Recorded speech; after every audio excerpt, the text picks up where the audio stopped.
Hi అండి. Welcome to Haridhwani channel.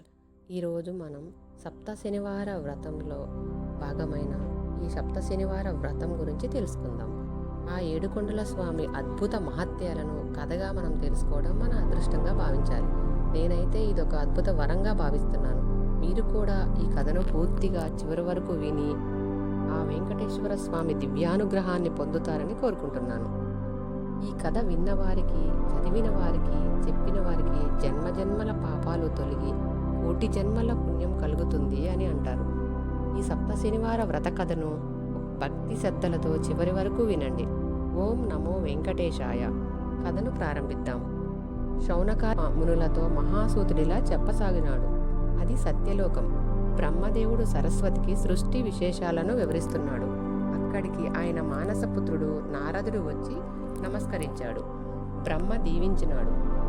నారదుడు, తండ్రి, వచ్చేది కలియుగం కదా, దేవతలు భూలోకంలో అడుగు పెట్టడానికే భయపడతారు. మరి ప్రజలు శ్రీమన్నారాయణుణ్ణి పూజించుకునే అవకాశం ఏది అని ప్రశ్నించాడు. బ్రహ్మదేవుడు, నాయనా, నీ ప్రశ్నలో ఒక శ్రేయస్సు కోరేదిగా ఉంది. సంతోషం. ఆ భగవానుడు కరుణామయుడు. తన బిడ్డలైన ప్రజల్ని విడిచిపెట్టడు. ఏదో ఒక కారణం కల్పించుకొని భూలోకంలో అవతరిస్తాడు. చూస్తుండు అని చెప్పగా బ్రహ్మవాక్యం తప్పగా జరుగుతుందని నారదుడు సంతోషపడినాడు. కలియుగం మొదలైంది. కలిదోష నివారణ కోసం మహర్షులందరూ నైమిషారణ్యంలో ఒక సత్రయాగం చేయాలని సంకల్పించారు.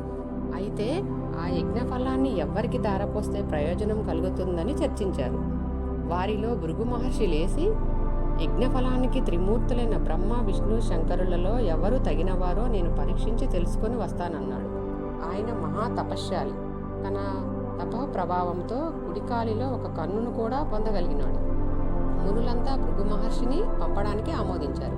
ఆయన ముందుగా వెళ్ళి బ్రహ్మగారి ముందున్న ఆసనం మీద కూర్చున్నాడు.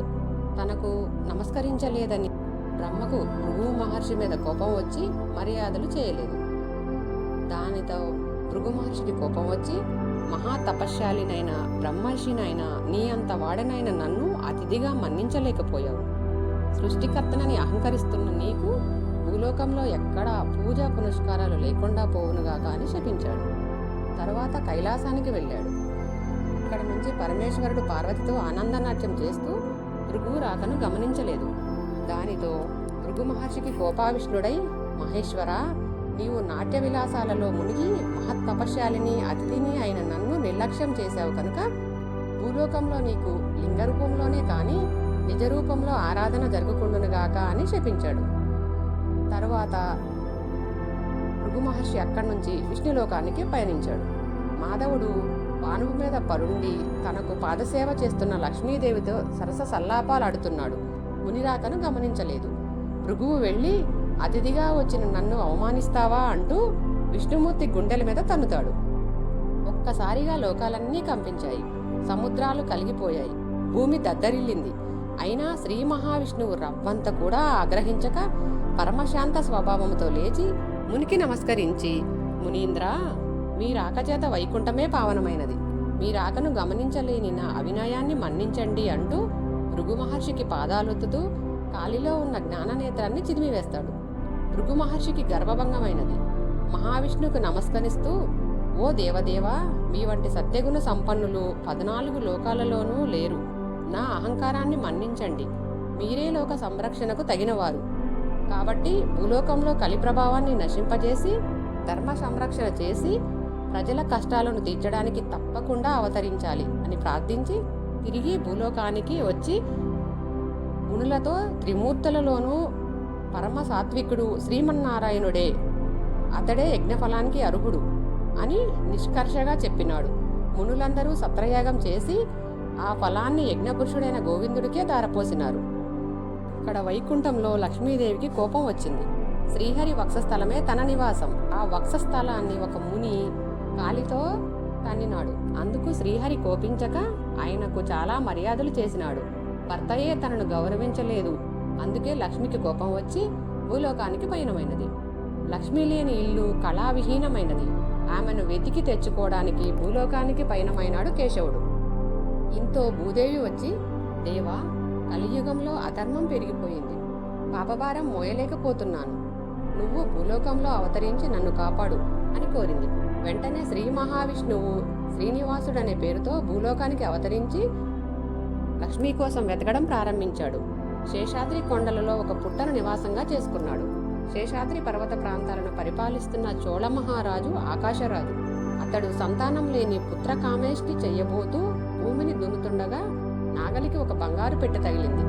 తెరిచి చూడగా మహాలక్ష్మి కళతో ఒక బాలిక కనిపించింది. ఆమెయే భూలోకానికి వచ్చిన శ్రీ మహాలక్ష్మి.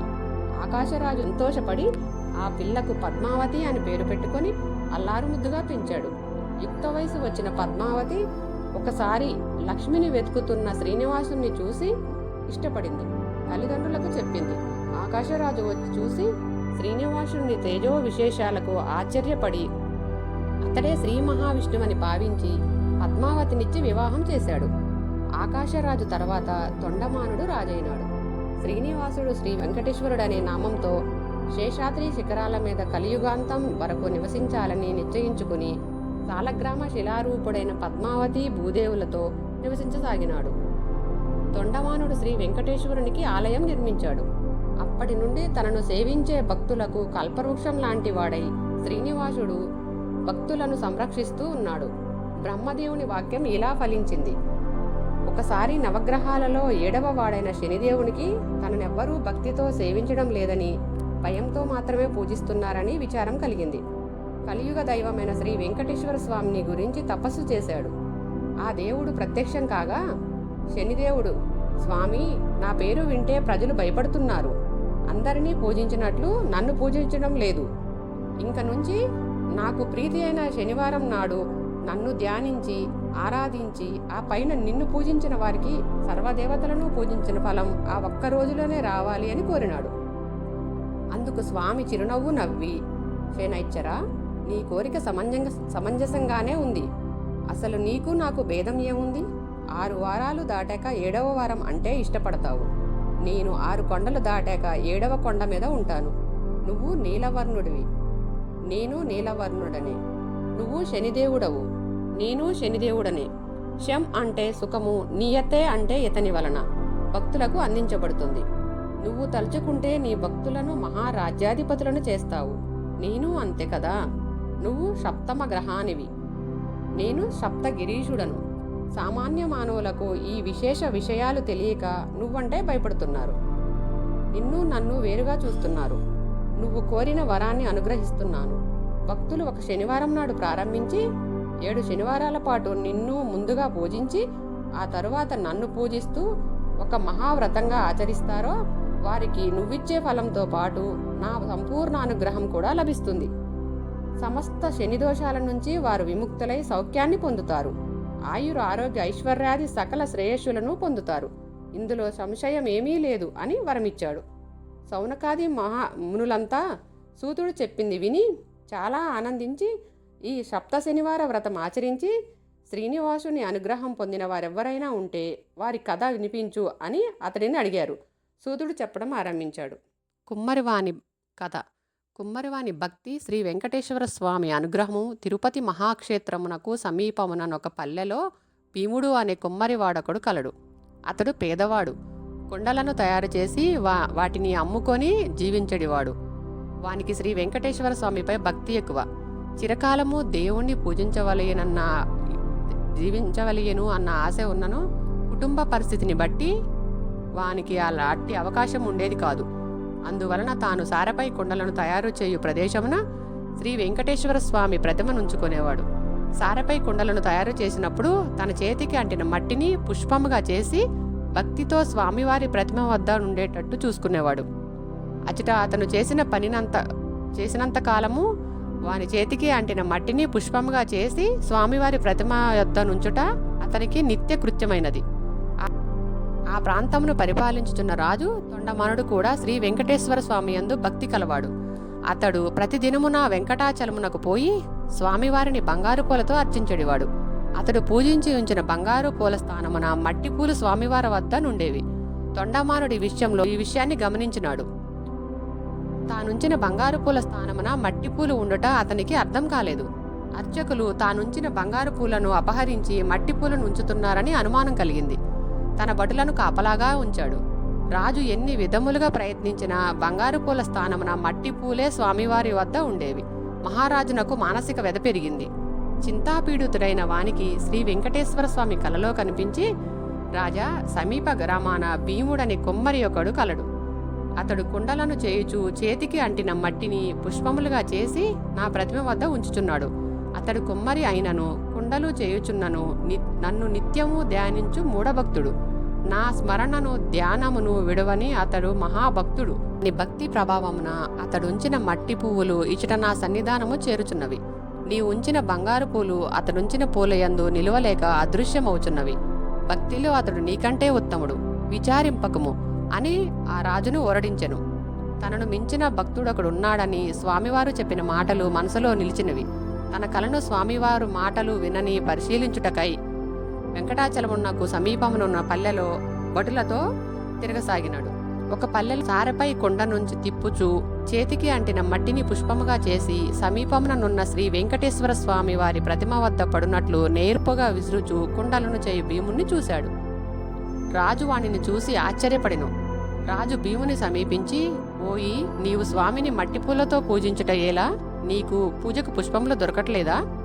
నీవు సారెను తిప్పుచూ వచ్చిన మట్టిని పుష్పముగా చేసి స్వామివారి వద్ద పడినట్లు విసురుటయు విచిత్రముగా ఉన్నది. నీ ఉద్దేశ్యమును వివరింపమని అడిగాను. భీముడు రాజునకు నమస్కరించి, మీ వంటి వారు వచ్చుటచే నా ఇల్లు పావనమైనది. నేను చదువురాని మూర్ఖుడను. స్వామివారిని పూజించుట ఎట్లో తెలియనివాడను. పూజా విధానము తెలియనివాడను. నేను దరిద్రుడను. కుండలను చేయనిదే నా కుటుంబం గడవదు. కావున నేను ఉదయం నుండి సాయంకాలం వరకు కుండలను చేయక తప్పదు. పూజా విధానము తెలియనివాడను. కుటుంబ పోషణకై కుండలను చేయక తప్పదు. ఇట్టి నేను తీరిక లేక ఇట్లా చేయుచున్నాను. క్షమింపుడు. నేను శ్రీ వెంకటేశ్వర స్వామినే నమ్మినవాడను. చేతికి అంటిన మట్టినే పుష్పముగా చేసి ఇట్లా స్వామివారిని తలుచుకొనుచు సారె వద్ద నుండి లేవలేని స్థితిలో నుండుటచే ఇట్లు మట్టి పూలను స్వామివారి కడపడినట్లు విసురుచున్నాను అని భయభక్తులతో వినయముగా మహారాజునకు తన పరిస్థితిని వివరించెను. కుమ్మరివాని మాటలు విన్న రాజు మిక్కిలి ఆశ్చర్యపడెను. కుమ్మరివాని భక్తికి మెచ్చి వానికి ధనమునిచ్చి తన రాజ్యమునకు వెళ్ళిపోయాడు. ఆ తరువాత కొంతకాలమునకు భీముడు మరణించి స్వర్గమును చేరెను. శ్రీ వెంకటేశ్వర స్వామి భీముని భక్తిని మెచ్చి, నీకు ఇక నుండి ప్రసాదమును మట్టి పాత్రలతోనే నివేదించవలయునని తొండమాను మహారాజునకు కలలో కనిపించి చెప్పెను. ఈనాటికి స్వామివారి సన్నిధిలో ఈ ఆచారమును పాటించుచు మట్టి కుండలతోనే ప్రసాదమును స్వామివారికి నివేదన చేయుచు ఆరాధించుచున్నారు. తొండమానుడు శ్రద్ధాభక్తులతో శ్రీ వెంకటేశ్వర స్వామిని అర్చించుచు నిత్యోత్సవములు, రథోత్సవములు, సమారాధనలు మున్నగునవి జరిపించుచు చివరకు మరణించి విష్ణులోకమును చేరెను. శనివార వ్రత కథ. దేవదత్త దంపతుల కథ. పూర్వకాలం కాంచీపురంలో దేవదత్తుడనే ఒక బ్రాహ్మణుడు ఉండేవాడు. అతడు వేదాంగ పారంగతుడు. అతని భార్య మాలిని. వారిద్దరూ అతిథుల్ని, అభాగ్యుల్ని ఆదరిస్తూ గృహస్థ ధర్మాన్ని పాటిస్తుండేవారు. వారికి శ్రీ వెంకటేశ్వర స్వామి ఇలవేలుపు.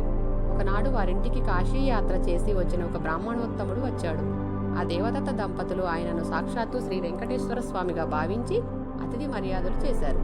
భోజనానంతరం ఆ బ్రాహ్మణుడు వారి జాతకాలు పరిశీలించి చూసి, జాతకం ప్రకారంగాను గోచార ప్రకారంగాను దేవదత్తునికి శనిదోషం వల్ల అపమృత్యువు కలిగే సూచనలు కనబడుతున్నాయని, ఆ అపమృత్యు దోష పరిహారం కోసం సప్త శనివార వ్రతం చేసి అటు శనైశ్వరుణ్ణి ఇటు శ్రీ వెంకటేశ్వర స్వామిని భక్తి శ్రద్ధలతో ఆరాధించవలసిందని, అమ్మ, నీవు శ్రద్ధ వహించి నీ భర్తను కూడా ఈ సప్త శనివార వ్రతం చేయడానికి ప్రోత్సహించి నీ సౌభాగ్యాన్ని నిలుపుకోవాలి అని హెచ్చరించాడు.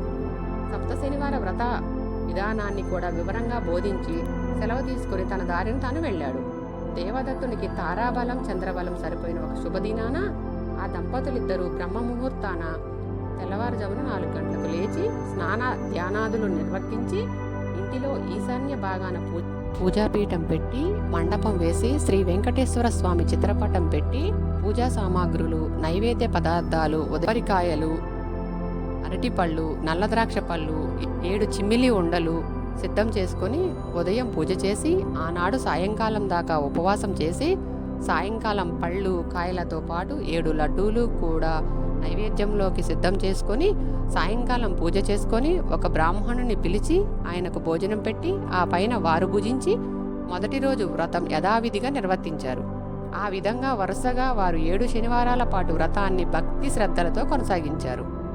7వ శనివారం వ్రత పరిసమాప్తి చేసి భోజనం చేసి కొంతసేపు శ్రీ వెంకటేశ్వర స్వామి మహిమలను వర్ణించుకుంటూ కాలక్షేపం చేసి ఏ నడిజాములోనో కొంచెం నిద్రించారు.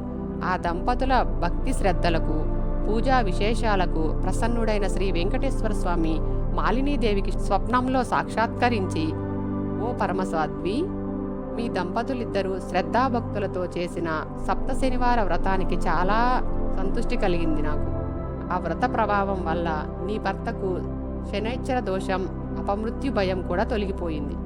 అతనికి రాబోయే జన్మలోని ఆయుర్దాయాన్ని ఈ జన్మలోకి తీసుకువచ్చి ఇతన్ని పూర్ణాయుర్దాయం కలవాణ్ణి చేశాను. మీరిద్దరూ సుఖశాంతులతో ఆనందంగా 100 సంవత్సరాలు జీవించి ధర్మార్థ కామ మోక్షాలనే 4 పురుషార్థాలు సాధించుకుంటూ మీ మానవ జన్మను సార్థకం చేసుకోండి అని దీవించి అదృశ్యుడైనాడు. వెంటనే ఆమె లేచి భర్తను లేపి తన స్వప్న వృత్తాంతాన్ని వివరించింది. ఆయన కూడా సంతోషించి భార్యను అభినందించాడు. ఒక శుభముహూర్తాన ఆ దంపతులిద్దరూ శ్రీ వెంకటేశ్వర స్వామి దర్శనార్థమై తిరుపతి కొండకు వెళ్ళి మొక్కులు తీర్చుకొని ఆ స్వామిని మనసారా స్తుతించి ప్రసాదం స్వీకరించి తిరిగి వచ్చారు. ఇంటికి వచ్చాక బ్రాహ్మణులను పిలిచి అన్న సంతర్పణ చేసి బ్రాహ్మణాశీర్వాదాలు పొందారు. జీవితాంతం వరకు యథాశక్తిగా శ్రీ వెంకటేశ్వర స్వామి సేవ చేస్తూ చివరికి శ్రీ స్వామి సాన్నిధ్యాన్ని పొందారు. కలవు వెంకటనాయక అని పెద్దల సూక్తి. కలియుగంలో శ్రీ వెంకటేశ్వర స్వామిని మించిన ఆరాధ్య దైవం లేడు. ఈ సప్త శనివార వ్రతంతో ఆయనను ఆరాధించిన వారికి శనిదోషాలు తొలగి శ్రీ స్వామి అనుగ్రహం లభిస్తుందని సూతుడు శౌనకాది మహామునులకు వివరించాడు. వారు విని ఆనందించారు. కలియుగంన శ్రీ వెంకటేశ్వర స్వామియే ప్రత్యక్ష దైవం. భక్తి శ్రద్ధలతో శ్రీ స్వామివారిని అర్చించిన వారికి ఇహపరలోకముల యందు భోగభాగ్యములు కలుగును. శ్రీ స్వామివారికి మిక్కిలి ఇష్టమైన ఈ శనివార వ్రతమును చేసిన వారికి ఉన్న కష్టములు తీరును, గ్రహబాధలు పోవును, సంపదలు భోగములు కలుగును. వారికి వారి కుటుంబమునకు సర్వశుభములు కలుగును. శనివార వ్రతమును ఆచరించిన వారికి అసాధ్యమే లేదు. ఈ కలియుగమున శనివార వ్రతము మానవులకు కల్పవృక్షము వంటిది. శనివార వ్రతమును చేసి స్వామివారిని అర్చించి స్తుతించి ఈ కథను చదువుకొనిన వారు ధన్యులు. శ్రీ వెంకటేశ్వర స్వామి సర్వదేవతా స్వరూపుడు. ఆయనను అర్చించినచో అందరు దేవతలను అర్చించినట్లే అగును. ఆయన సంతోషించినచో దేవతలందరూ సంతోషించినట్లే. పూజలో వస్తు సామాగ్రి, మన సంపద, ఆడంబరమును అన్నింటికన్నా మనలోని భక్తి శ్రద్ధలే ముఖ్యము. కావున మనము అందరము యథాశక్తిగా శనివార వ్రతమును ఆచరించి శ్రీ వెంకటేశ్వర స్వామి వారి అనుగ్రహమును పొందుట మన కర్తవ్యము, బాధ్యత. ఓం నమో భగవతే వెంకటేశాయ. సప్త శనివార వ్రత కథ సమాప్తం.